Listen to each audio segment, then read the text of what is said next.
Nama Om Vishnupadaya Krishna Presta Bhutale Srimati Bhakti Vedanta Swaminiti Namane Namaste Saraswati Deve Gauravani Pracharne Nirvishesha Shunyavadi Pascha Chade Chatarne Sri Krishna Caitanya Prabhu Nityananda Sri Advaita Gadadha Shivasati Gaura Bhakta Vrinda Hare Krishna, Krishna Krishna, Hare Hare, Hare Rama, Rama Rama, Hare Hare.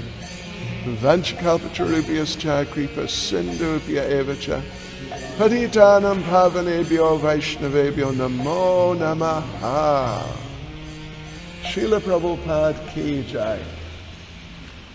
Yes, so here we are, devotees. And we are beginning the 9th chapter of Bhagavad Gita, as it is. And let us read. We have some points to make by way of introduction. So please listen carefully. Srila Prabhupada says in the purport of the first verse of chapter 9, the very beginning of Bhagavad Gita, the first chapter, is more or less an introduction to the rest of the book. And in the second and third chapters, the spiritual knowledge described is called confidential.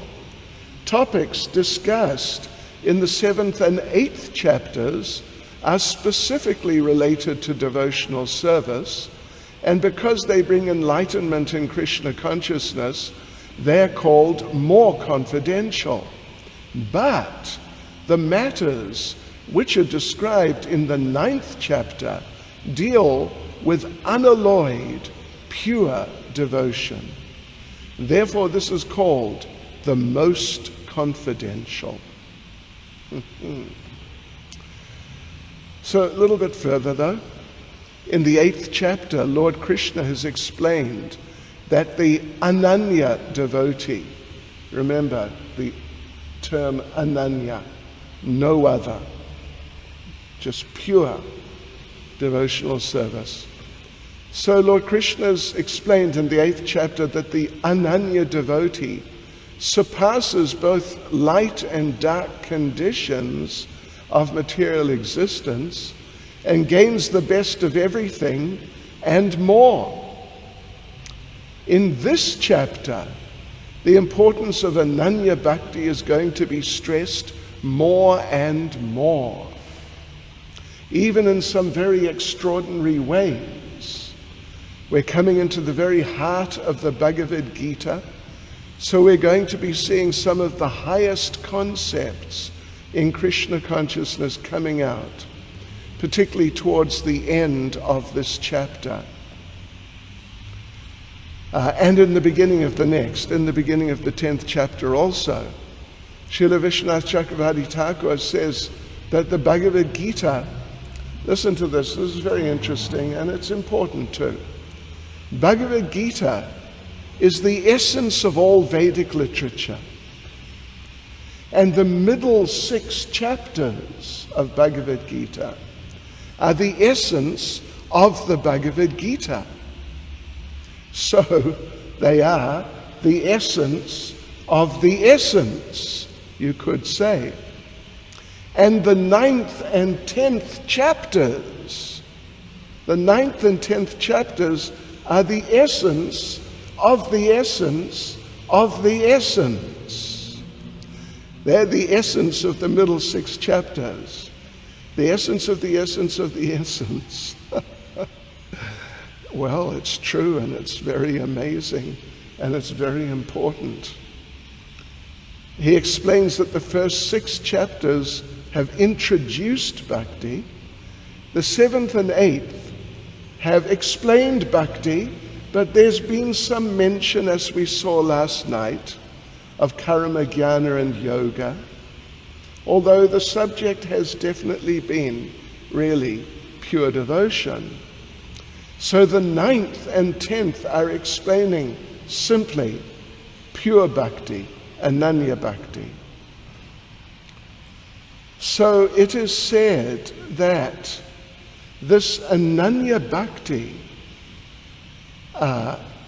has the potency to overwhelm attachments, overpower attachments to karma, jnana, and yoga, jnana yoga, karma yoga, or yoga mishra yoga, or jnana bhakti, karma bhakti, or yoga mishra bhakti. Yes, it's very powerful, like the strong currents of the Ganges coming down from the mountains, powerfully sweeping away everything with great force. It needs nothing else. Ananya Bhakti, pure Bhakti, needs nothing else to purify the heart. But to come to this Ananya Bhakti level, one needs to understand Krishna. So Lord Krishna will speak further about his opulences, so we can appreciate him more for what he is. Yeah, so he's going to explain more about his opulences, so our minds become attached to him. We need to know some of these things in order to be appreciative of him and inspired to worship him and take him seriously. So here we have devotees in this chapter. We have 34 verses, 34. They're divided into 5 sections as follows. From verse 1 to verse 3, hearing about Krishna, qualifications and disqualifications. Then the second section is from verse 4 to verse 10. Krishna's achintya, abade relationship with the material world. We've mentioned abade, tattva. The philosophy of that everything is bade, different from, but abade, not different from Krishna. So this is then Krishna's abade relationship with the material world. Then from verse 11 to verse 15, non-worshippers and worshippers. It's like non-devotees and devotees. Non-worshippers and worshippers, verse 11 to verse 15. Then the fourth section, verse 16 to verse 25. Krishna is the supreme object of worship. And then 26 to 34, the glories of directly worshipping Krishna. 26 to 34. Okay, very good. So let us begin. First section, verses 1, 2, and 3. Hearing about Krishna, qualifications and disqualifications. All right, so let's read the translations of these first 3 verses then. Verse 1. Well, as a little footnote, non-enviousness gives one the qualification to hear confidential knowledge. And faithlessness disqualifies one and forces one to fall down and go back to repeated birth and death. Verse 1, the Supreme Personality of Godhead said, "My dear Arjuna, because you are never envious of me, I shall impart to you this most confidential knowledge and realization, knowing which you shall be relieved of the miseries of material existence, because you're never envious of me. 2, this knowledge is the king of education, the most secret of all secrets. It's the purest knowledge, and because it gives direct perception of the self by realization, it is the perfection of religion. It is everlasting, and it is joyfully performed. That's pretty amazing. And verse 3, the other side of the story. Faithlessness, enviousness, the wrong side of the story. Verse 3, those who are not faithful in this devotional service cannot attain me, O conqueror of enemies. Therefore they return to the path of birth and death in this material world. Okay, Krishna. So let's go through these verses a little bit. They're all very important verses. So verse 1. And just remember the sort of underlying theme. Non-enviousness gives one the qualification to hear confidential topics. But faithlessness, enviousness, faithlessness disqualifies one and practically forces one to fall down. So verse 1, the Supreme Personality of Godhead said, my dear Arjuna, because you are never envious of me, I shall impart to you this most confidential knowledge and realization, knowing which you shall be relieved of the miseries of material existence. Well, okay.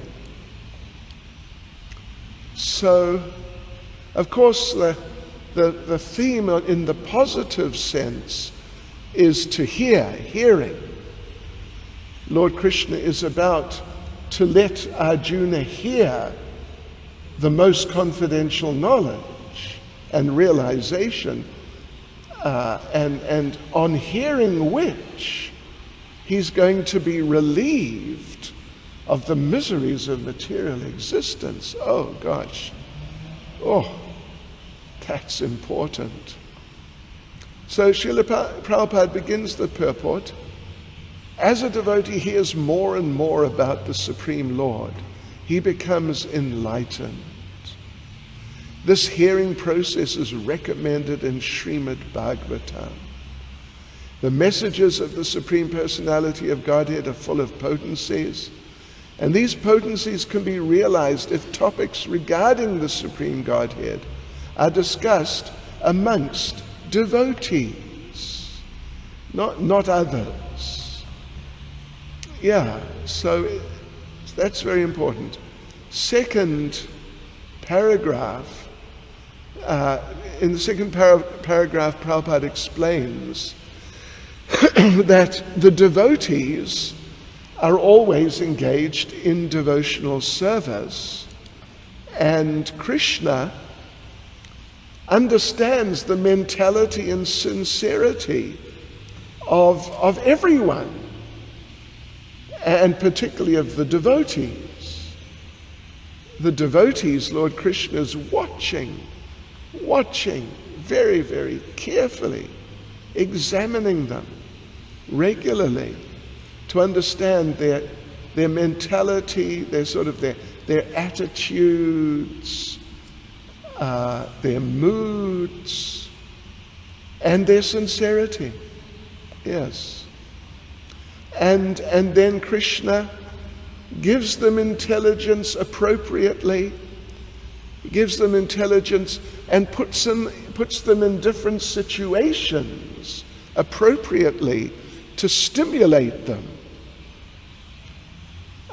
for increasing their sincerity, for them to understand how important it is to be more sincere, and for them to understand that I need to improve myself in this way and that.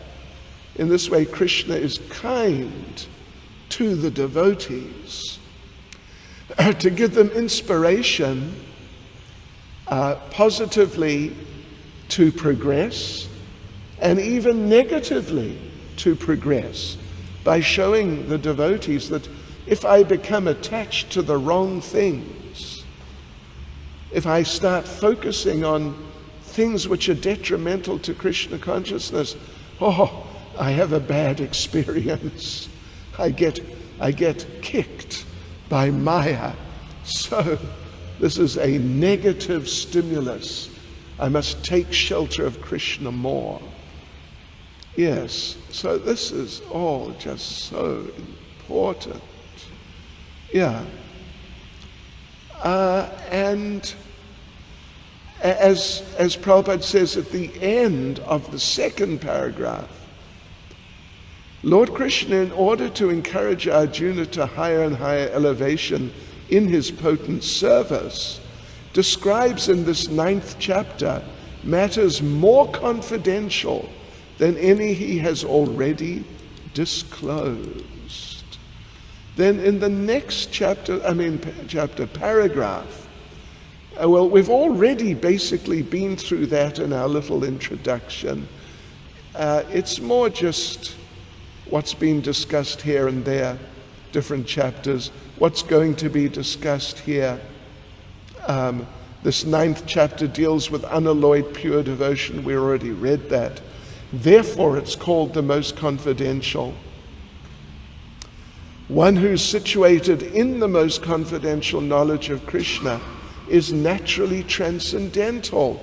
He therefore has no material pangs, no material distress, although he is in the material world.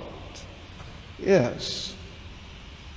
So anyone who's engaged like that nicely in devotional service, particularly in hearing about Krishna, is to be considered liberated.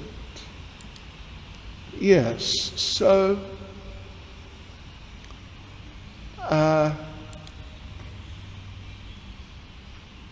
well, there's so much here. What can one say? In the next paragraph, now this first verse has specific significance. Specific significance. Oh. Yes. 1, 2, 3. This is the 4th paragraph. This first verse has specific significance. The words idam jnanam, this knowledge, refer to pure devotional service, which consists of 9 different activities: hearing, chanting, remembering, serving, worshipping, praying, obeying, maintaining friendship, and surrendering everything. Through practicing like this, one makes progress. One becomes Krishna conscious. So like this. And then at the end of the purport, in the last paragraph, Srila Prabhupada stresses the need to be non-envious. It's essential to be non-envious if you want to be Krishna conscious. Prabhupada, let's just read a little bit. The Sanskrit word anasuyave in this verse is also very significant. Generally, the commentators, even if they're highly scholarly, are all envious of Krishna, the Supreme Personality of Godhead. Even the most erudite scholars write on Bhagavad Gita very inaccurately. Because they're envious of Krishna, their commentaries are useless.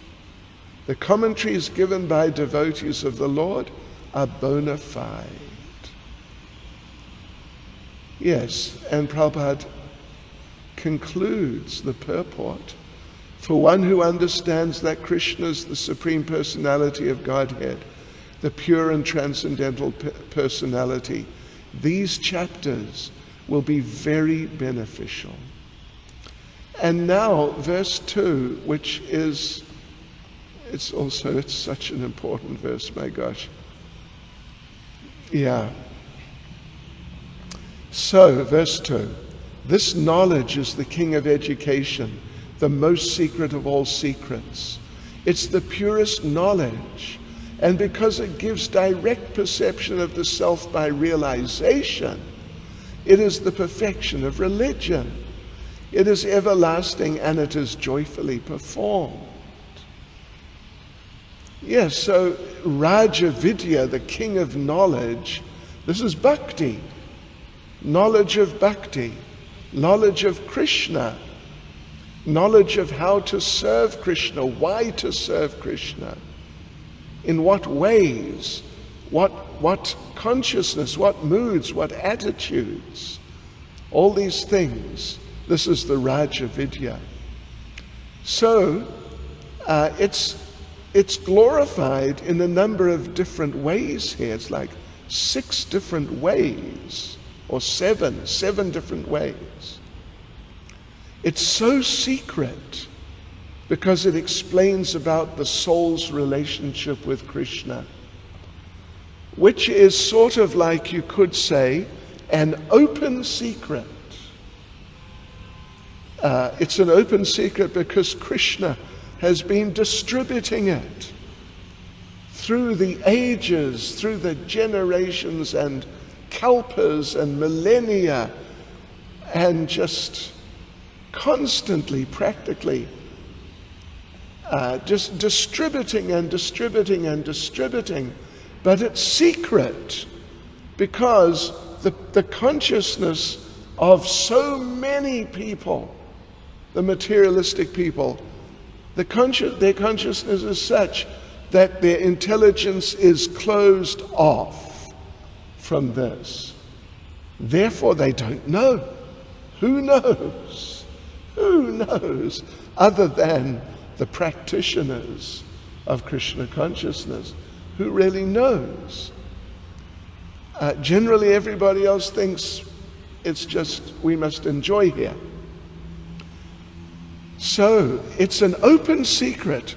It's there just practically blatantly, openly in front of everyone, but because of their consciousness, they can't see it. Yeah.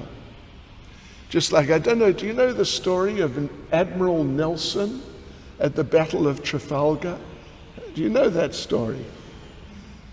Admiral Nelson, this is a bit of British history for you from my school days, but it illustrates the point, sort of.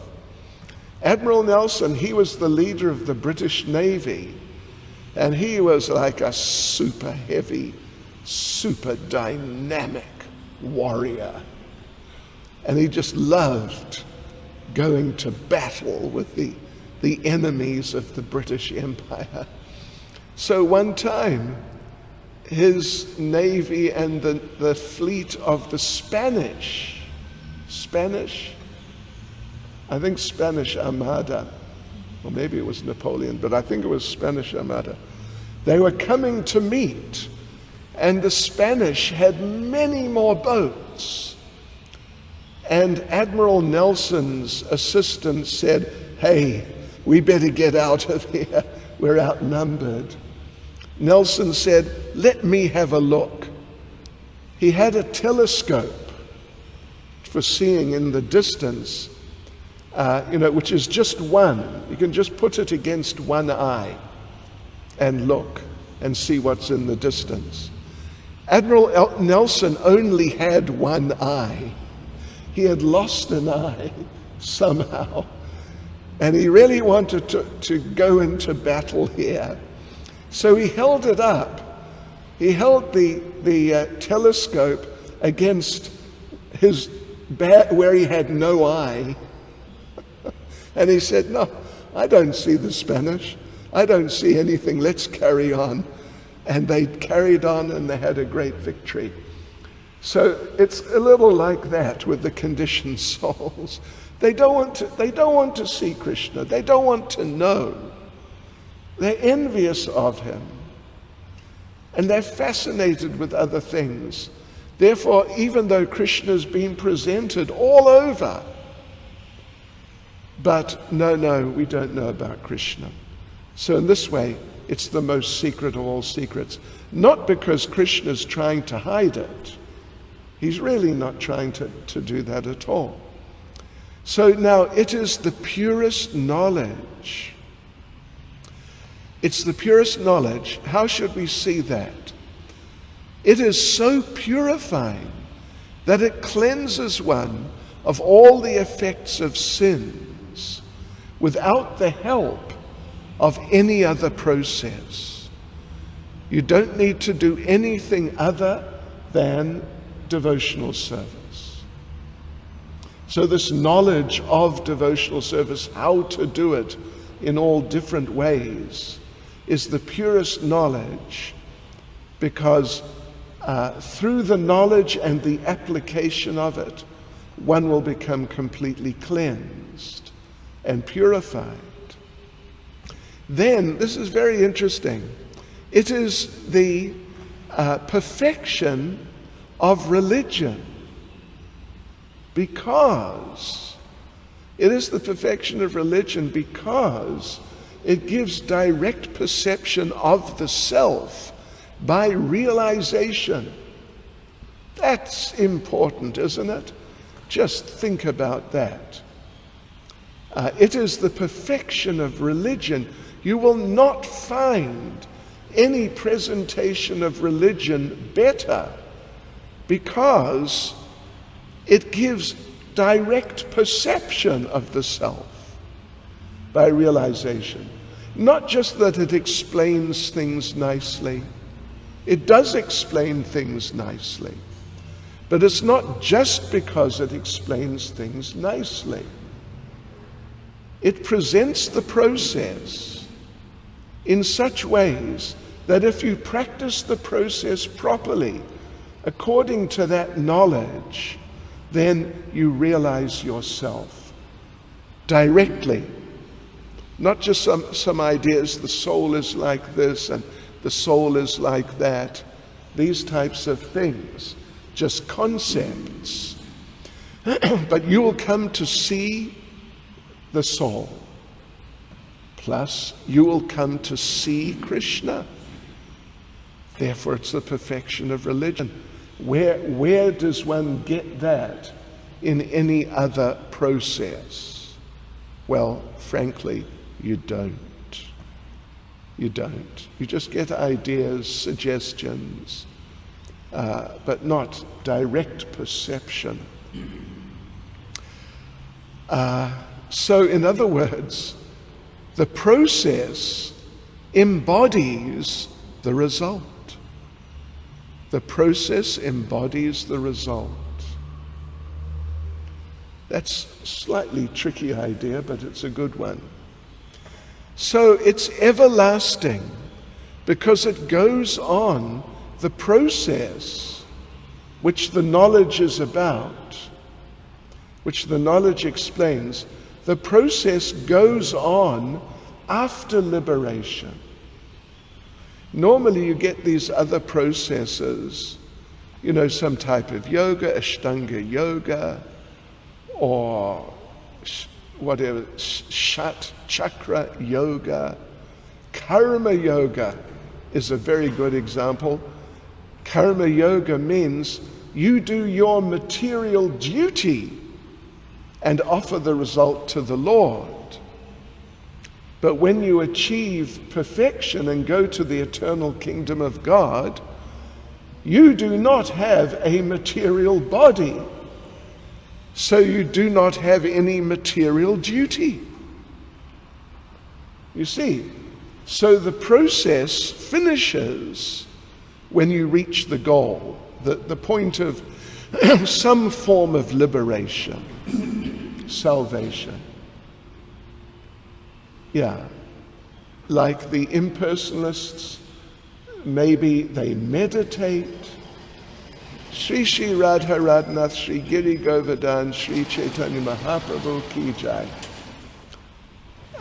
Maybe you do some analysis, like in Sankhya Yoga, the 24 ingredients, earth, water, fire, air, ether, etc., ultimately the soul.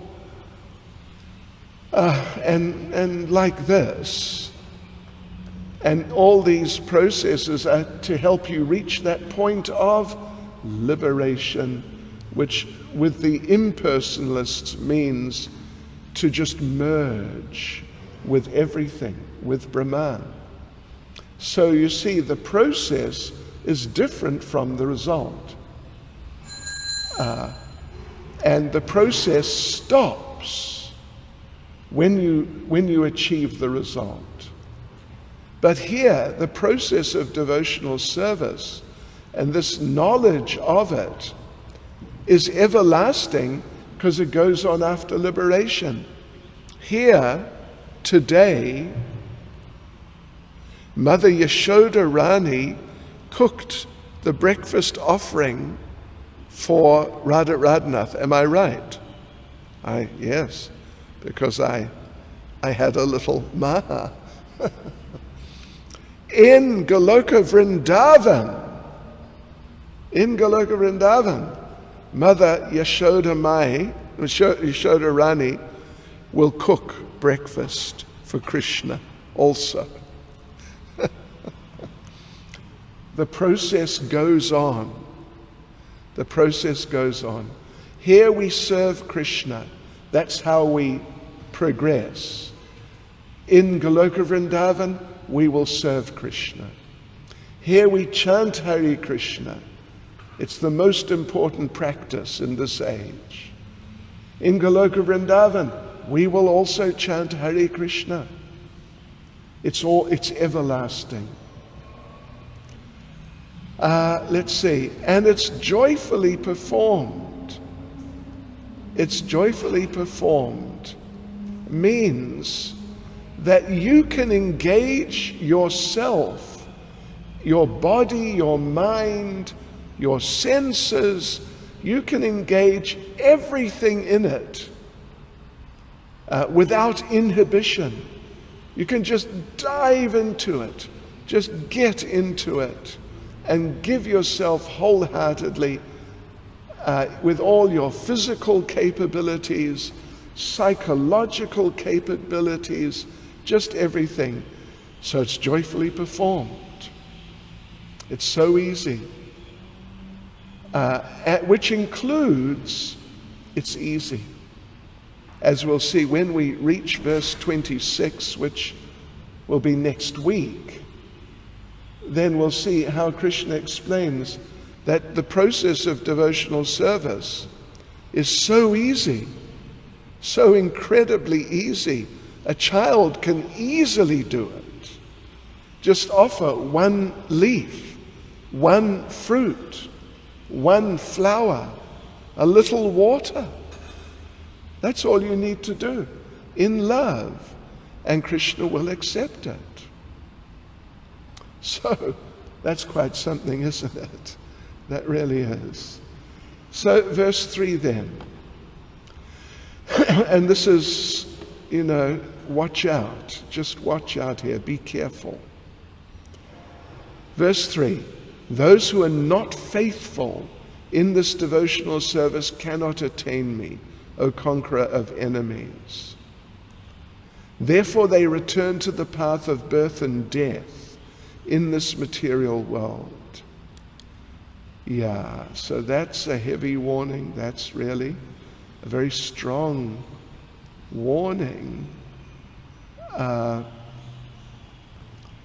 Prabhupada begins the purport by saying, the faithless cannot accomplish this process of devotional service. That is the purport of this verse. And then, very important statement, faith is created by association with devotees. Unfortunate people, even after hearing all the evidence of Vedic literature from great personalities, great devotees, still have no faith in God. Yes.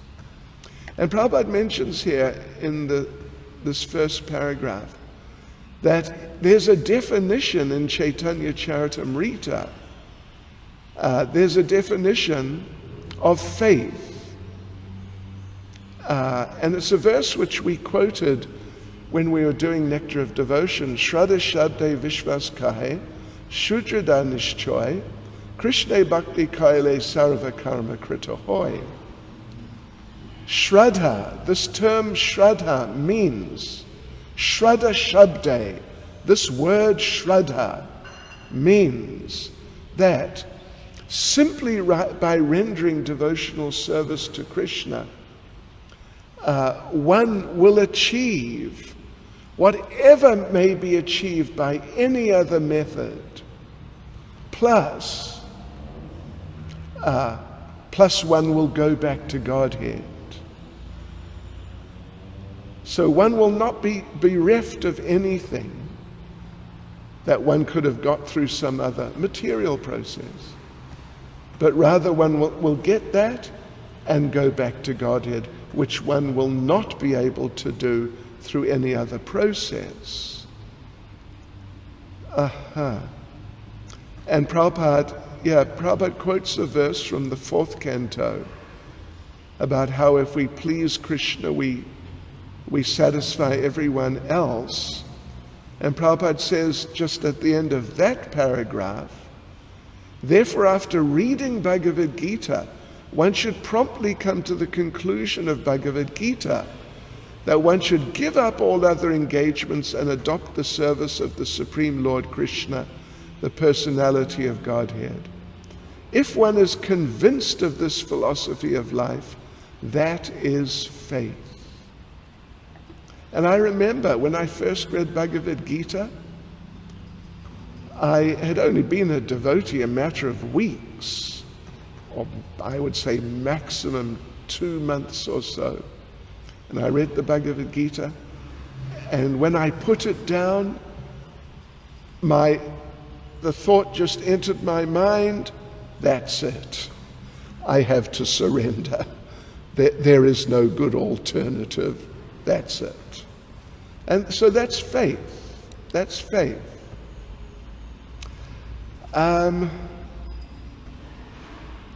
So anyway, faith is very important.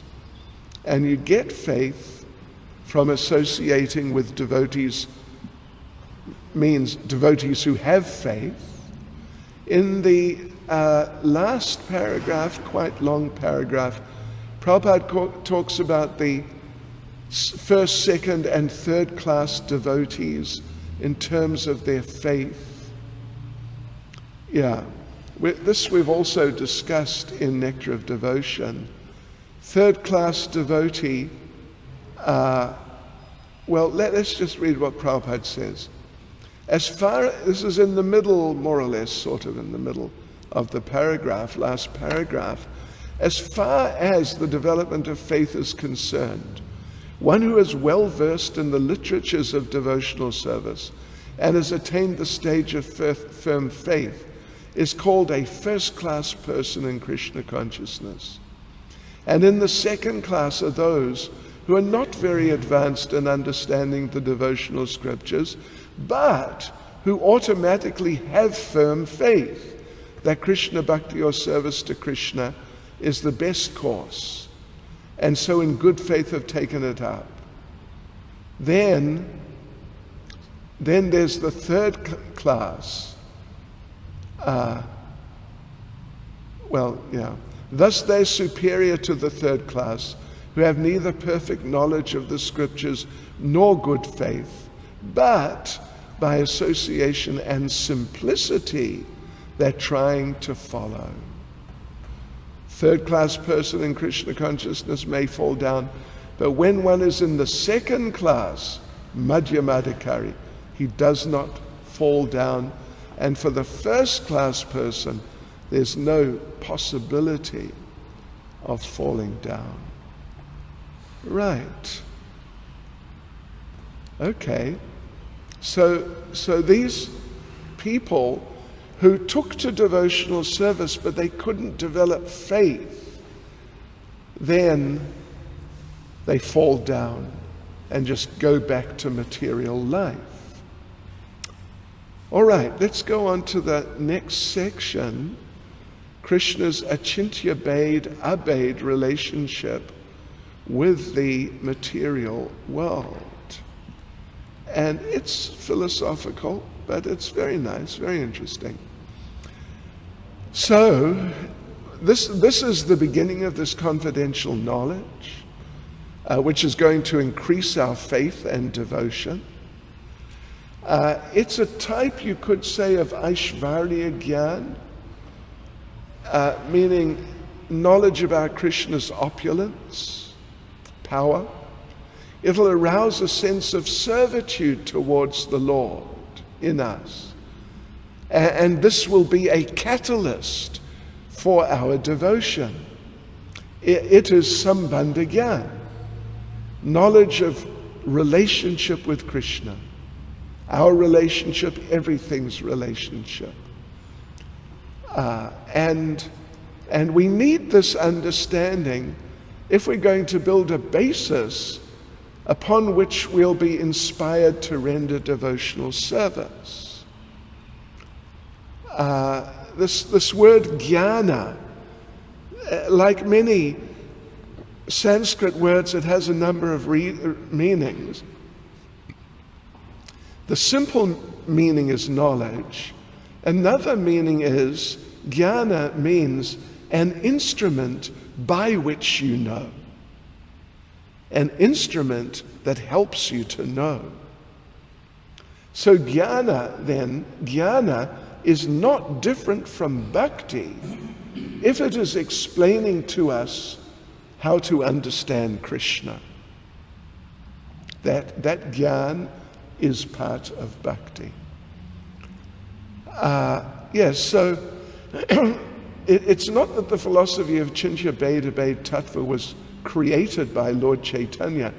He was the first one to kind of point it out very clearly and distinguish it from other aspects of the philosophy and to give it the name.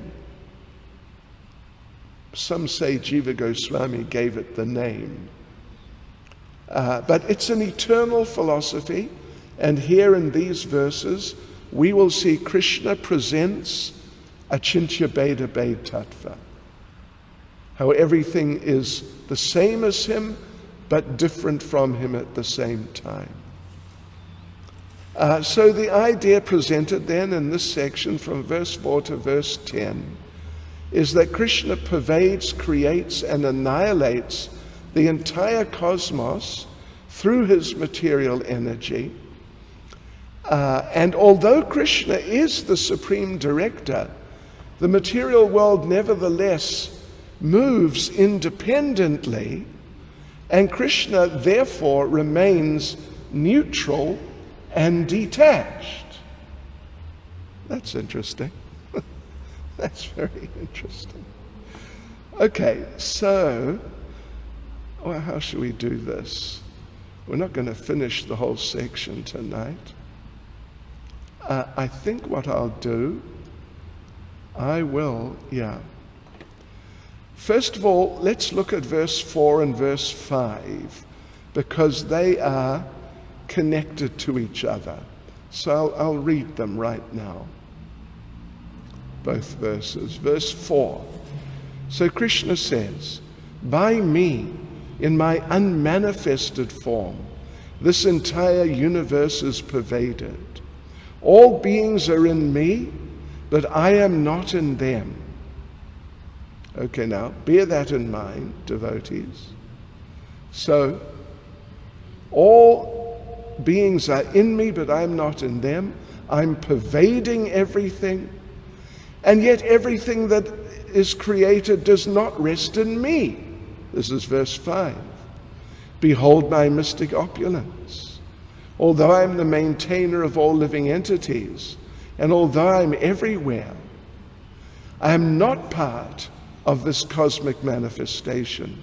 For myself is the very source of creation. So, okay, let's go back, have a look through verse 4 then. By me in my unmanifested form, this entire universe is pervaded. All beings are in me, but I am not in them. So, Lord Krishna here then, the purport is it's not very long. Lord Krishna begins by explaining how, because Krishna said, by me in my unmanifested form. You can't see it. You can't see me. It's not manifest to the senses. So Prabhupada begins the purport by quoting Caitanya Charitamrita or Bhakti Rasamrita Sindhu, Madhya Lila 17:136, famous verse, Atakshi Krishna Namadi, Nabhaved Grayam Indriyai, Sevan Mukhehi Jivado, Swayameva Sparatyada.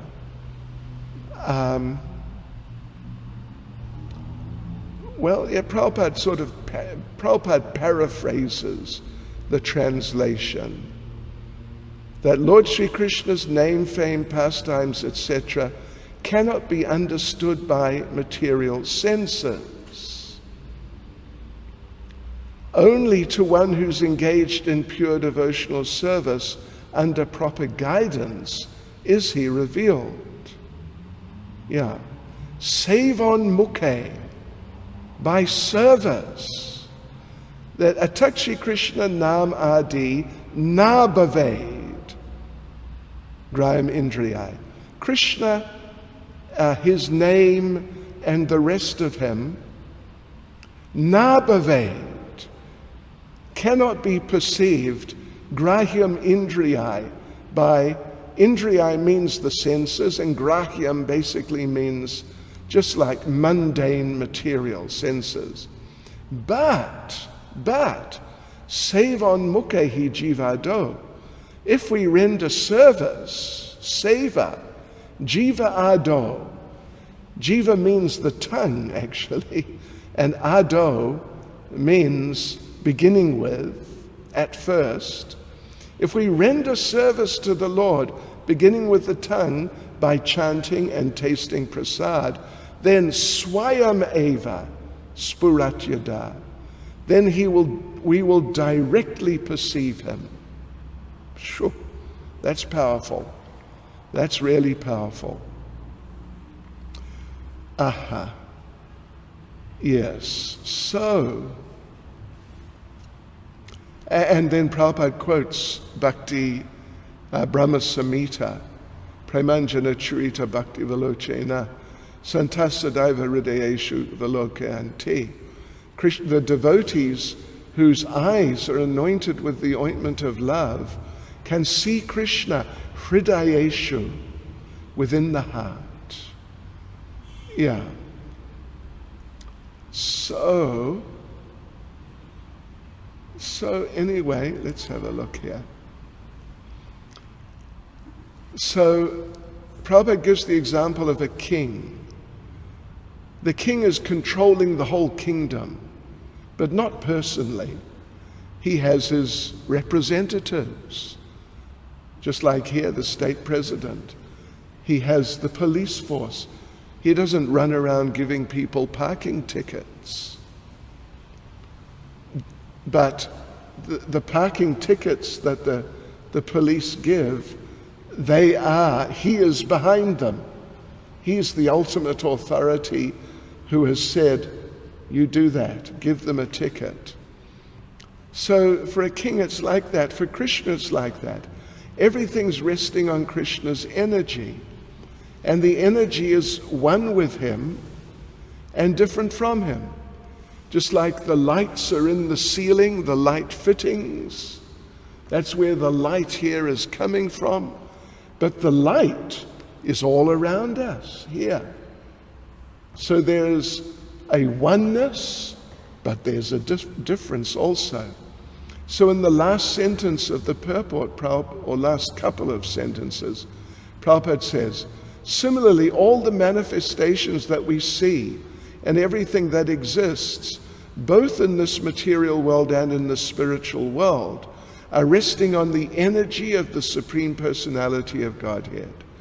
The creation takes place by the diffusion of his different energies, and as stated in Bhagavad Gita, Vishtabhyaham idam kritsnam, he is everywhere present by his personal representation, the diffusion of his different energies.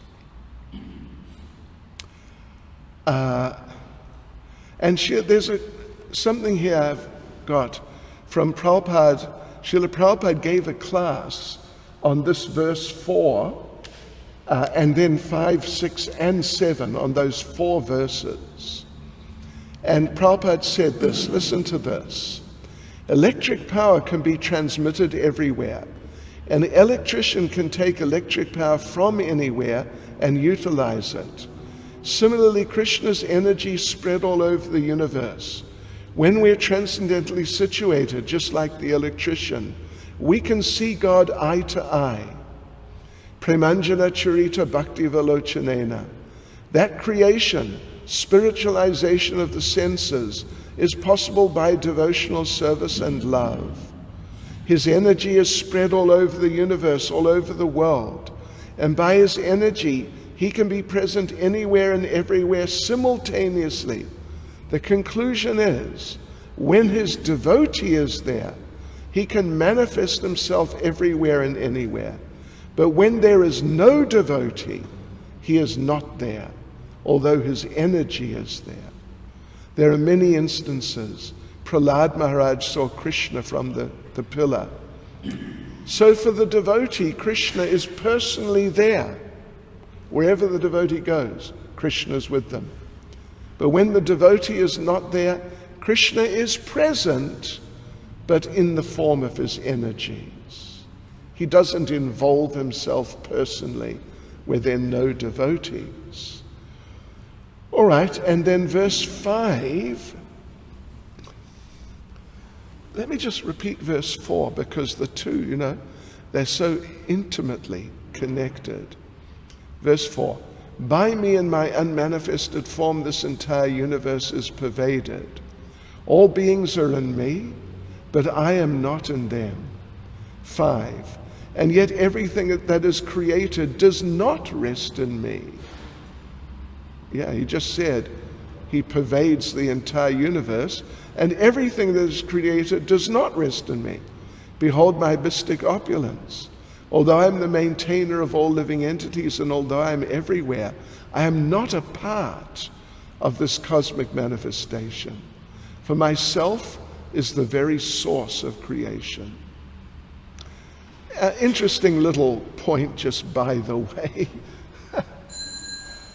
that according to Srila Vishwanath Chakravarti Thakur, Arjuna protests after hearing these 2 verses, 4 and 5, just one after the other.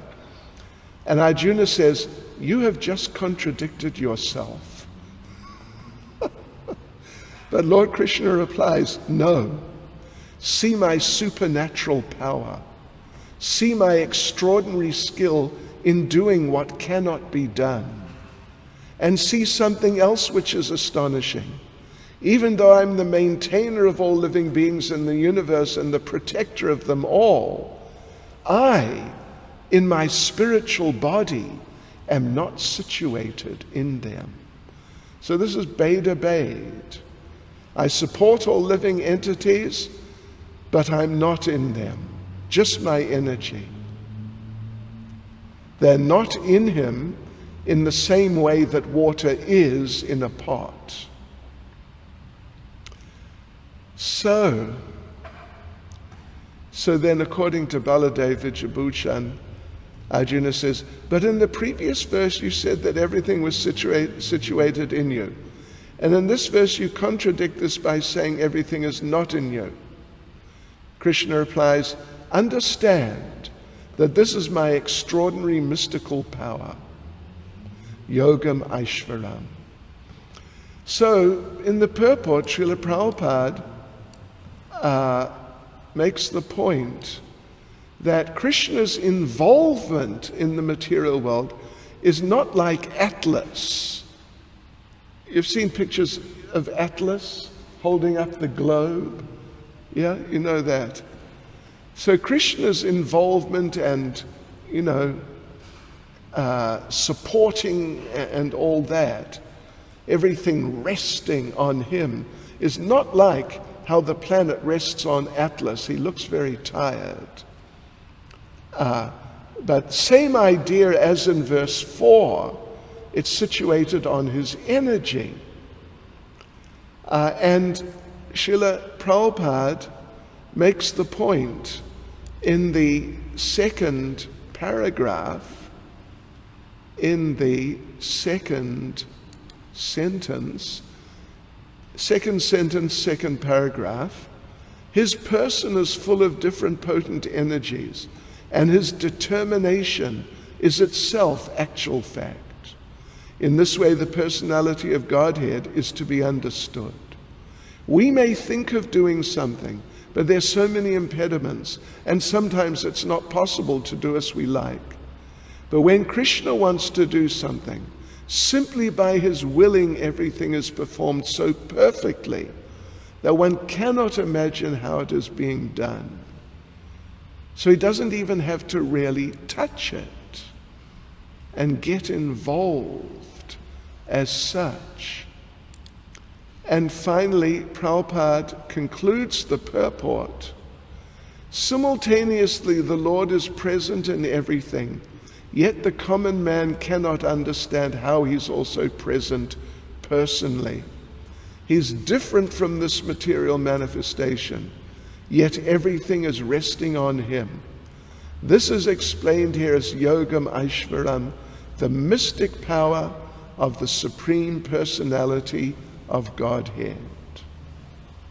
So tomorrow we will carry on from here, and Krishna will clarify further how things are working in this context, and he'll help us understand the meaning behind these things more easily. Hare Krishna, Srila Prabhupada Ki Jai.